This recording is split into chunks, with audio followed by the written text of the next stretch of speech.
એજ્યુકેશનમાં તમામ વિદ્યાર્થી મિત્રોનું હાર્દિક સ્વાગત છે। આજે આપણે ધોરણ 11 સાયન્સમાં મેથ્સમાં ચેપ્ટર 1 ગણ શીખીએ। સ્વાધ્યાય 1.1 એનો દાખલા નંબર 1 નીચેના પ્રશ્નમાં કયા સમૂહ ગણ દર્શાવે છે તે કહેવાનું છે, આપણે આપણો જવાબ ચકાસવાનો છે। પહેલો પ્રશ્ન છે, જે અક્ષરથી શરૂ થતા અંગ્રેજી કેલેન્ડરના વર્ષના તમામ મહિનાઓનો સમૂહ। જે અક્ષરથી શરૂ થતા હોય, આપણે જ્યાં વાત કરીએ તો જાન્યુઆરી, તો જે અક્ષરથી શરૂ થશે તો આપણે દર્શાવીએ, ધારો કે એ ગણ વડે દર્શાવો જાન્યુઆરી, ફેબ્રુઆરી એ જેથી શરૂ થશે નહીં, માર્ચ, એપ્રિલ, મે, જૂન, જુલાઈ, ઓગસ્ટ, સપ્ટેમ્બર, ઓક્ટોબર, નવેમ્બર અને ડિસેમ્બર। તો જેથી શરૂ થતા કેટલા ઘટકો છે? 3।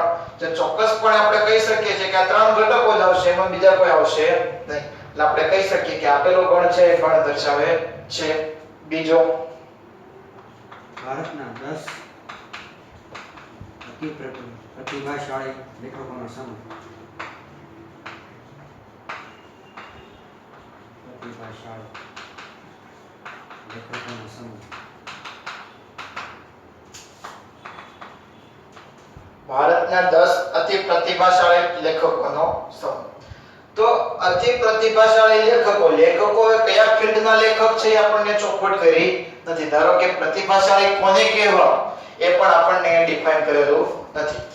કયા 10 વ્યક્તિ લેવાના છે ભારતના કીધું છે એ વાત ઓકે છે, પરંતુ કયા ફિલ્ડમાં ભાઈ લેખક કોઈ કવિતા લખે છે, કોઈ પણ બીજી વાર્તા લખે છે, સુવિચાર લખે છે, ભજન લખે છે, કયા પ્રકારના લેખકો છે એ આપણને ચોખવટ કરી નથી। તો આપણે આ કહી શકીએ કે આપેલો જે ગણ છે, આપેલું જે વાક્ય છે એ ગણ દર્શાવતું નથી।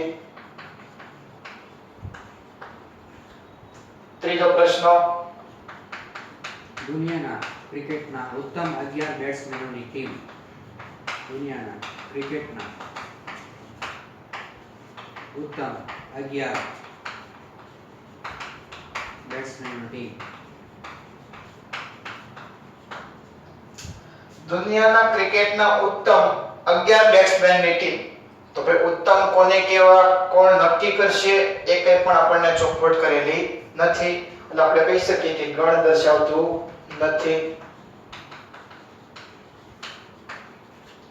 ચોથો, તમારા વર્ગના બધા જ છોકરાઓનો સમૂહ।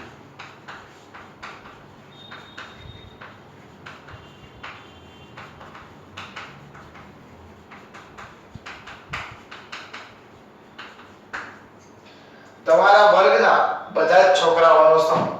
તો અહીં કેવું છે કે ભાઈ તમારો વર્ગ ફિક્સ તમારે જ નક્કી કરવાનું છે કે તમારા વર્ગમાં કેટલા વિદ્યાર્થી છે। હું આ વર્ગમાં પહેલા વિદ્યાર્થીને પૂછીશ કે બીજા વિદ્યાર્થીને પૂછીશ કે ત્રીજા વિદ્યાર્થીને પૂછીશ, વર્ગ એક છે એટલે દરેકનો જવાબ કેવો આવવાનો છે? સમાન આવવાનો છે। ફિક્સ નક્કી કરવાનું છે કે તમારા વર્ગના, એટલે કે આપણે પોતે નક્કી કરવાનું છે આપણા ક્લાસમાં કેટલા વિદ્યાર્થી છે। તો આપણે કહી શકીએ કે આપેલો જે ગણ છે એ ગણ દર્શાવે છે।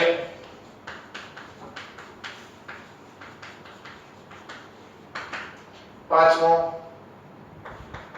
સૌથી નાની બધી જ પ્રાકૃતિક સંખ્યાઓનો સમૂહ।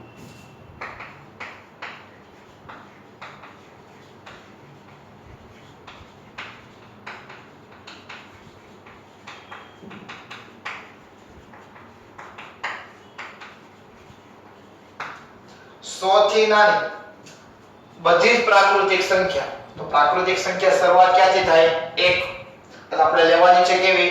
100 કરતા નાની। તો સંખ્યા કોણ કોણ આવશે? 1 2 3 4 થી શરૂ કરીને 99 સુધી। હવે એક વ્યક્તિને પૂછો કે બીજા કોઈ પણ વ્યક્તિને પૂછો, દરેકનો જવાબ કેવો આવવાનો છે? 1 થી 99 સંખ્યા આવવાની છે, એમાં કોઈ પણ ફેરફાર થવાનો નથી। આપણે કહી શકીએ કે ગણ દર્શાવે છે।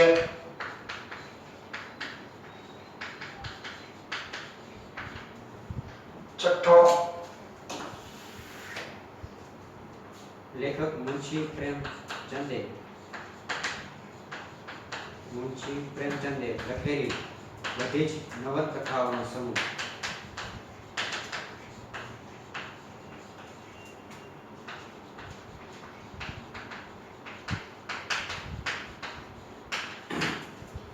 લેખક મુનશી પ્રેમચંદ. જો એક ચોક્કસ નામ કરેલું છે કે ફક્ત આપણે એક જ લેખકની વાત કરવાની છે, બીજા કોઈ લેખકની વાત કરવાની નથી.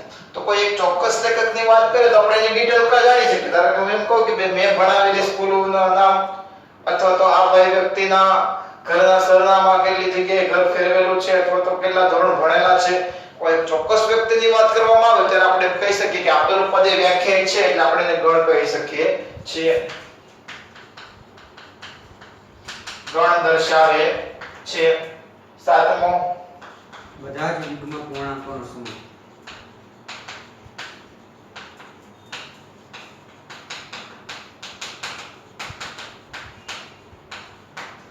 બધા જ યુગ્મ પૂર્ણાંકો. યુગ્મ પૂર્ણાંકોમાં બે ધન યુગ્મ પૂર્ણાંક અને ઋણ યુગ્મ પૂર્ણાંક બે આવશે. તે 0 2 4 6 8 10 એ ધન યુગ્મ પૂર્ણાંક 0 છે એ તટસ્થ છે. -2 -4 -6 એ ઋણ યુગ્મ પૂર્ણાંક છે. કોઈ પણ વ્યક્તિ અલગ અલગ વ્યક્તિને પૂછ્યું તો પણ એનો જવાબ દરેકનો સમાન જ આવશે. એના ઉપરથી આપણે કહી શકીએ કે ગણ દર્શાવે છે. નવમો આઠમો આ પ્રકરણના બધા જ પ્રશ્નોનો સમૂહ.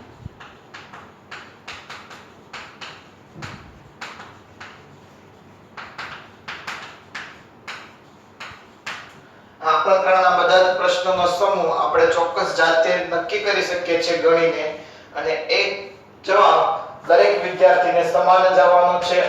એટલે આપેલું પદ એ વ્યાખ્યાયિત પદ છે એટલે આપણે કહી શકીએ કે ગણ દર્શાવે છે. નવમું દુનિયાના ખૂબ જ ભયાનક પ્રાણીઓનો સમૂહ.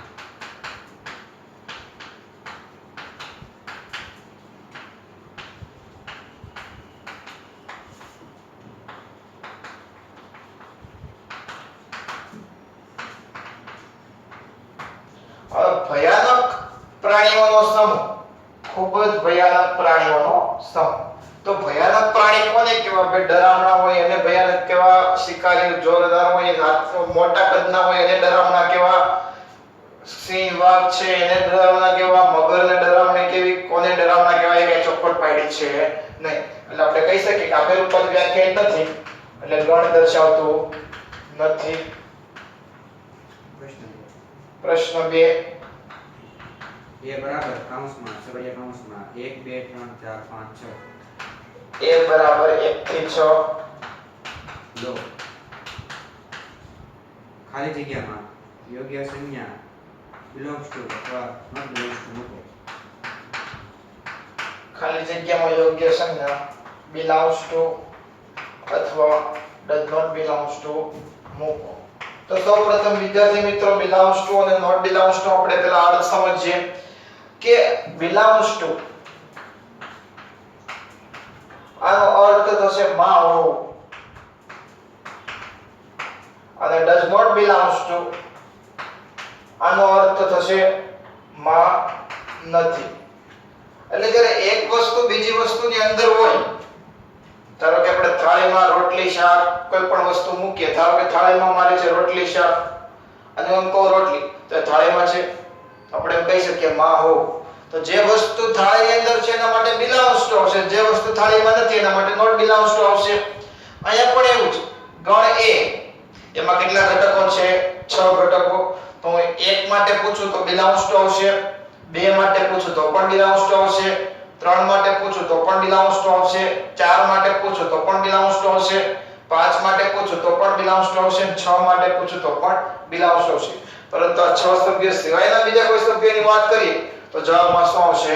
not belongs to. એટલે કે આપેલો સભ્ય છે એ આ પદની અંદર નથી. શરૂઆત કરીએ. પહેલો 5 ખાલી જગ્યા 5 ખાલી જગ્યા 1. તો 5 નંબરનો સભ્ય આપણે એ ગણમાં જોઈએ છે આ છે, તો જવાબ શું આવશે? belongs to.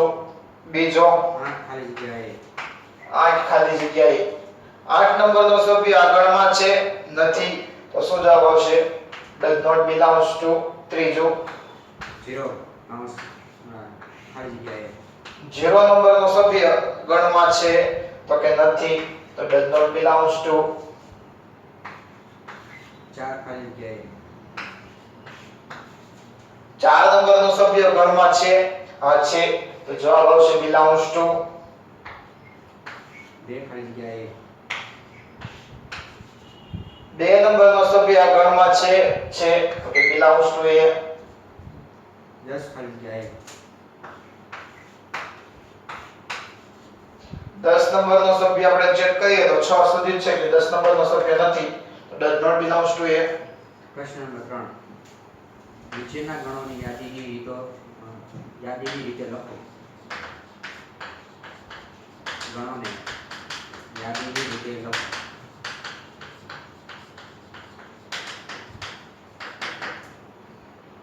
પહેલો પ્રશ્ન a બરાબર જોડે કૌંસમાં x જ્યાં x એ પૂર્ણાંક છે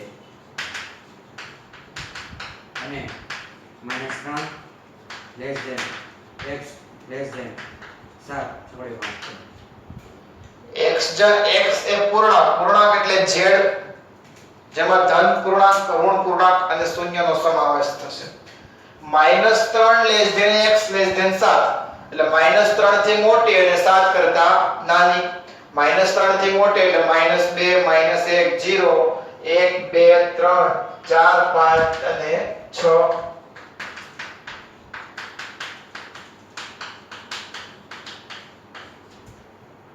બીજો p બરાબર જોડે કૌંસમાં x જ્યાં x એ 6 કરતા નાની પ્રાકૃતિક સંખ્યા છે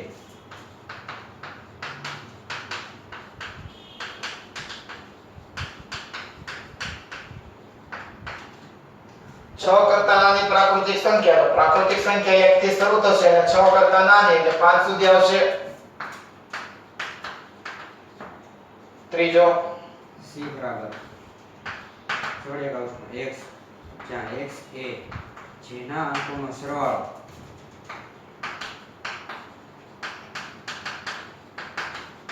8 થતો હોય તેવી બે અંકોની સંખ્યા છે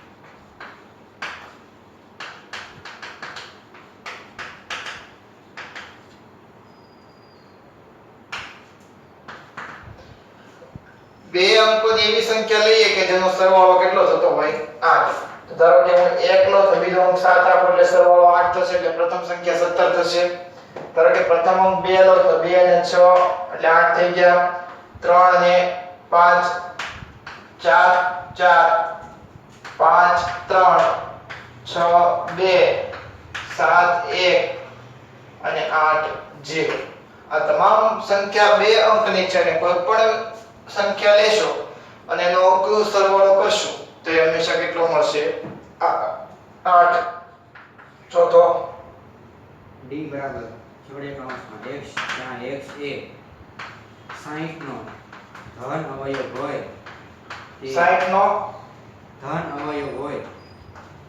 અવયવ હોય તેવી અવિભાજ્ય સંખ્યા છે એવી અવિભાજ્ય સંખ્યા ઓકે તો સૌપ્રથમ આપણે 60 ના અવયવો પાડીએ તો 60 નો 1 ગુણ્યા 60 2 ગુણ્યા 30 3 ગુણ્યા 20 15 ચોક 60 5 6 30 અલા 5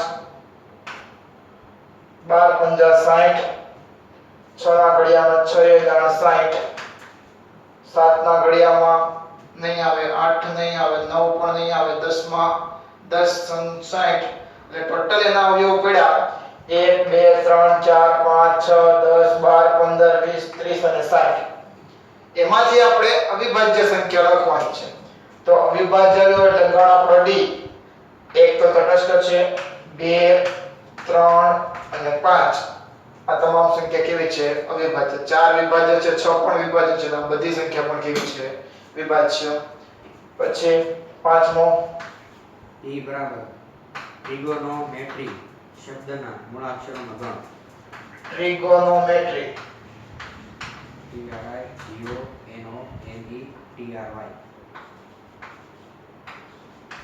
ટ્રિગોનોમેટ્રી શબ્દના મૂળાક્ષરોનો ગણ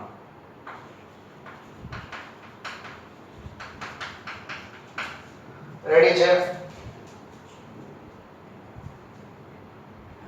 ઓકે આપણે આપણે પ્રથમ જ વાત કરી હતી કે ગણમાં કોઈ પણ સભ્યનું પુનરાવર્તન નથી થતું, ગણમાં કોઈ પણ સભ્યનું ક્રમનું મહત્વ નથી. તો શરૂઆત કરીએ પ્રથમથી. T R I G O N O આવી ગયો એટલે ફરી વખત નહીં લખીએ. એમ ઈ ટી આવી ગયો, આર પણ આવી ગયો અને વાય. ત્યારબાદ છઠ્ઠો x બરાબર better b double T R b double T R શબ્દના મૂળાક્ષરનો ગણ.